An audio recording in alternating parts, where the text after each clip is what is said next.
Jia Fengzhi. So Jia Fengzhi is a native of Pinglian, Gansu province. He was a brilliant man, but he always missed the exam.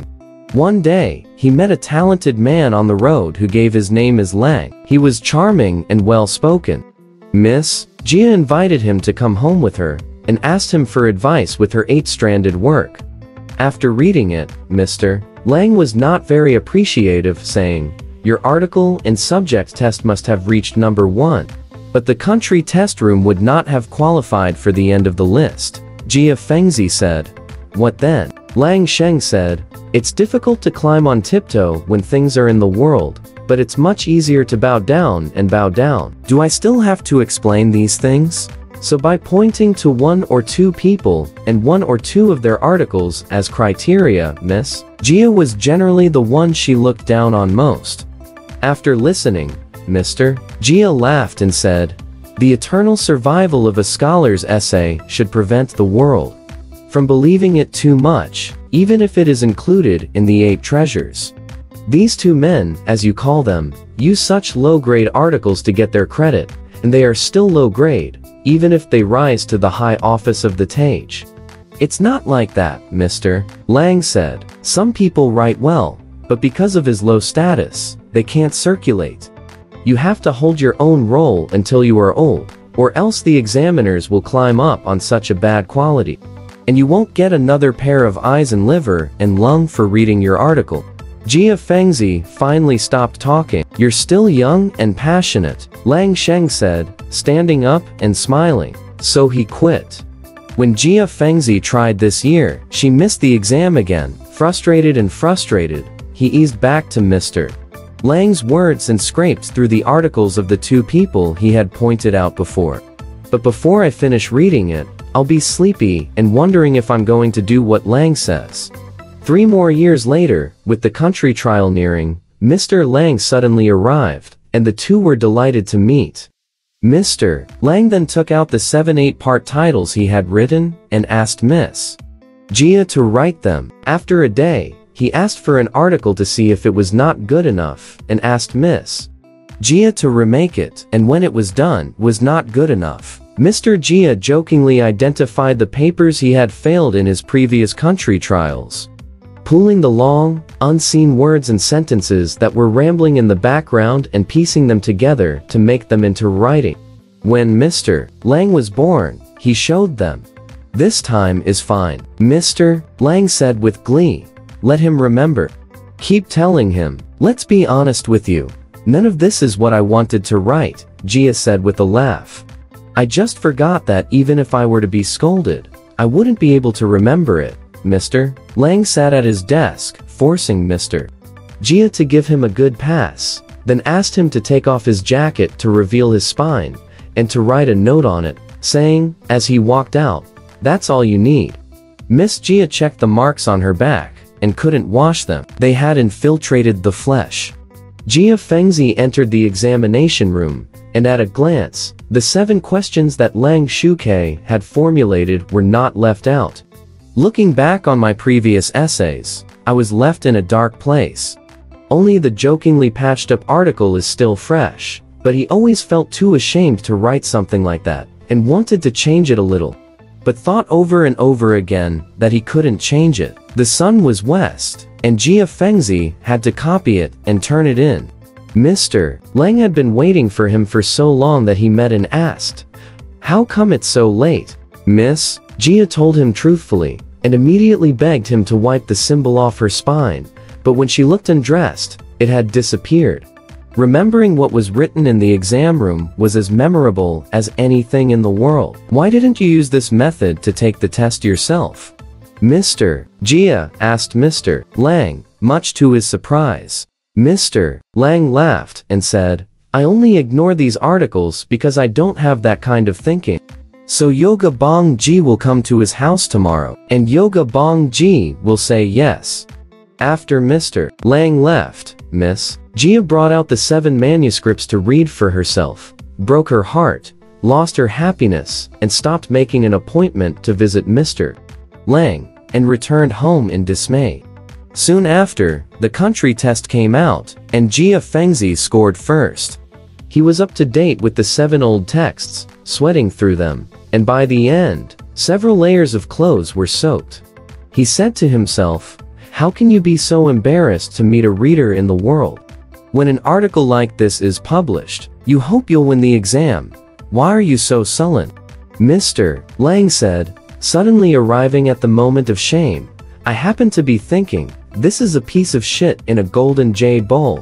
It's so embarrassing to go out and see the same people." Mr. Jia said, "I'm going to leave my home and go into the woods forever. It's also really clever. Just to be afraid you won't be able to do it." Mr. Lang said, "If I can introduce you to someone who can learn to live forever. And who, along with a 1,000-year reputation, is not worth nostalgic for, especially when it comes to unintended wealth." Mr. Jia was delighted to hear it, leaving him with him, and saying, "Let me think about this again." At dawn, Jia Fengzhi told Lang Shen, "My idea is decided." He didn't tell his wife and children, but he left home. The two of them crept into a cave house, deep into the mountains. An old man sat in the hall, and Mr. Lang asked Jia Fengzhi to visit him, calling him Shifu. The old man said, "How come it's early?" He has made up his mind to mend the monastery, and hopes his master will take him in. Mr. Lang said, "Since you are here, you must put your body out of the way so you can get there," the old man told Jia Fengzhi. Jia Fengzhi courteously promised. Mr. Lang took him to another yard, set him up for sleep, and brought him cake to eat before he left. Miss Jia saw that the house was also beautifully cleaned, except that there were no door fans, no window mullions, and only a small desk and a bed. He took off his shoes and went to bed, and the moonlight came through the windows and doors. He ate cake when he felt slightly hungry. The pastry tastes sweet and is full after a little. I thought that Lang Sheng would come back, but after sitting for a long time, he didn't make a sound. All I could think was that the room was full of scent, that my own viscera was clear and transparent, and that the veins could be seen. I heard a loud noise outside the house, like a cat tickling. Looking out the window, Mr. Jia thought a tiger had crouched under the eaves. At first sight, he was shocked, then retracted his mind and sat there, thinking instead of what his master had said. The tiger, as if he knew someone inside, entered the house and approached the bed, inhaled hard through his nose, and smelled Miss Jia's feet and legs. Moments later, when something in the yard called out, like a chicken was tied up, the tiger raced out of the house.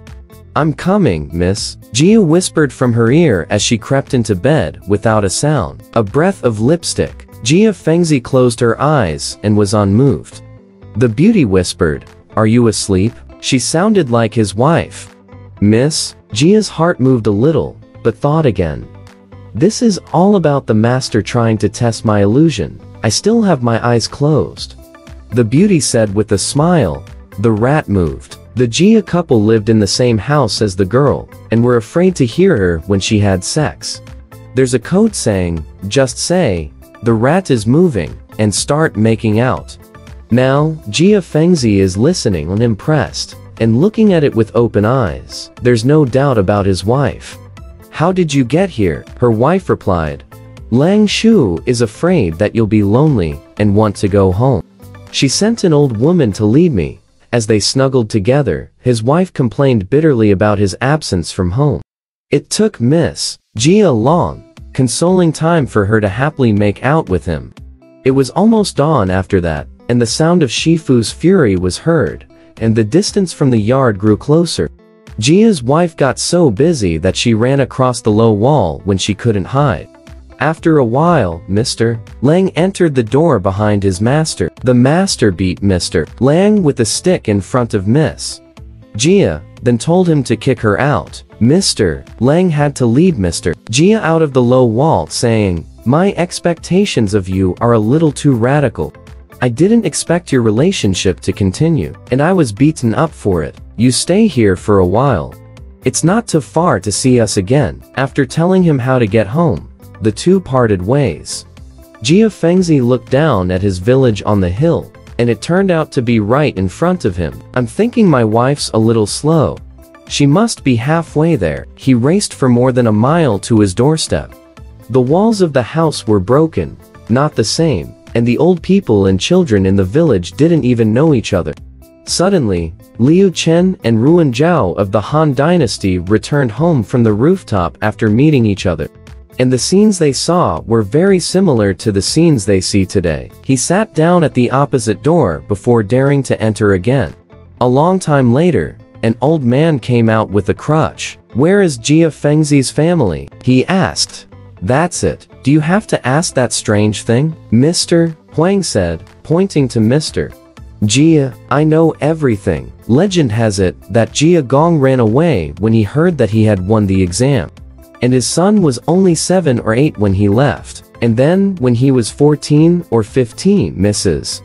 Jia suddenly fell asleep again. When his son was alive, he could change clothes for his mother when he was cold and hot.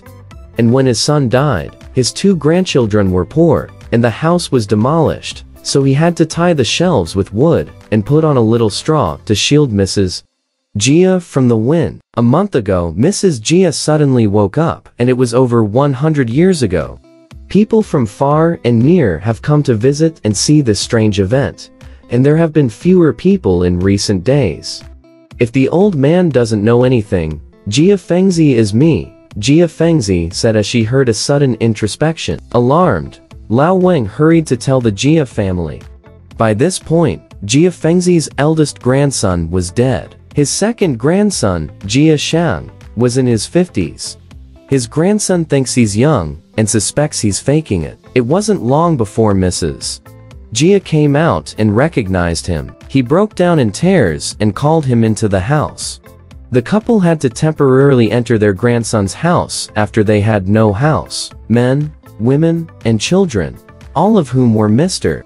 Jia's great-grandchildren and great-grandchildren, came to fill the room mostly with vulgar ignorance.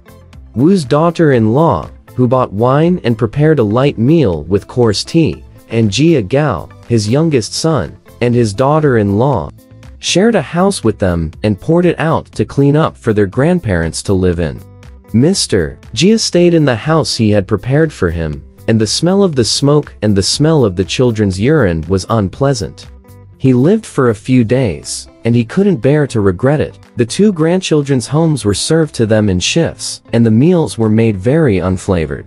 People in the village invited Jia Fengzi to drink every day because he had returned 100 years ago, but Mrs. Jia often couldn't get enough to eat.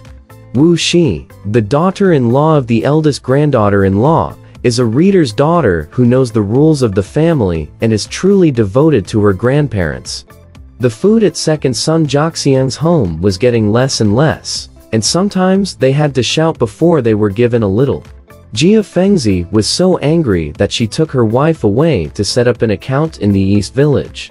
He often said to his wife, "I regret going home this time, but it's too late. I had to go back to my old job, and if I wasn't ashamed of myself, it wasn't hard to be rich." Over a year later, the eldest granddaughter-in-law, Wu Shi, sent them some things from time to time. And the second grandson, Jia Shang, and his son broke up with them. That year, Jia Fengzi got Shuke. The county order valued his literary talent, and he lavished money on him, making the family slightly richer. Mr. Jia has come to approach him. Mr. Jia called him in, calculated that he had used his money for meals, pulled out money to pay him back, and scolded him for leaving, never to come and go. So Miss Jia bought a new house and asked her granddaughter-in-law, Wu, to move in with her. Wu has 2 sons, the eldest of whom stays at home to stay in his old profession. Jia Gao, the younger, is smart, and Jia Fengshang has told him to study with his students. After Jia Fengzi returned from the mountain, his brain was clearer and more useful. Soon after, he took the country trial and went on to become a sergeant. A few more years later, Jia Fengzi toured Zhejiang with the title of Imperial History Supervisor. He is known for singing and dancing on the balcony of his house, calling it a moment of glory. But Jia Fengzi is a righteous, unflattering figure, and senior officials in the North Korean Communist Party want to frame him. He repeatedly waved his way home to ask for his resignation, never getting permission from the emperor, and before long the scourge had struck. Mr. Jia's 6 sons were rogue figures. Although Mr. Jia ignored them and refused to let them in, they all used Mr. Jia's power as a blessing to bully other people's fields and homes, and their neighbors saw them as a scourge. One of them married a new daughter-in-law and was taken by Jia Zhang's 2nd son. He was already deceiving, and his neighbors made money to help him file a complaint, so the matter went to Beijing. The powerful officials then took to the chops to attack Jia Fengzhi. Mr. Jia had no way of discerning himself and was jailed for more than a year. Both Jia Sheng and his 2nd son died of illness in prison. Later, Jia Fengzhi was sent to Liaoyang. It was only a long time ago that Jia Gaokao had been in the Gaokao Middle School. He was very kind and well known. One of Mrs. Jia's sons, 16 years old, entrusted him to Mr. Jia. The couple, Jia Fengzhi and Jia Fengzhi, took a maid on their way to Liaoyang. These decades of wealth are less than a dream, says Miss Jia. Now, we know that Ronghua's office is a hell of a place. I wish I had sinned more than Liu Chen and ruined Zhaoduo. They walked for a few days, reached the seaside, and saw from afar a giant ship coming this way, with drums and bells ringing, and the guards resembling gods. As the boat approached the shore, a man came out of it, smiling and asking Jia to take a break from the boat. Mr. Jia was surprised to see the man leap over, and the officer who had taken him into custody was too afraid to resist. Miss Jia was eager to follow, but the ship was already far away, and she plunged angrily into the sea. I've been drifting a few steps. I saw a man drop a white satin from the boat and lured her to the boat. The escorted officer rushed to board the boat and called for a quick paddle, chasing and shouting. The sound of drums thundering in the big boat, echoing the roaring waves, disappeared. Jia Fengzi's servant knows the man on the big boat. It turns out he's Lang Shen. Alright, this story has come to an end. If you liked it, please give it a thumbs up. Thank you.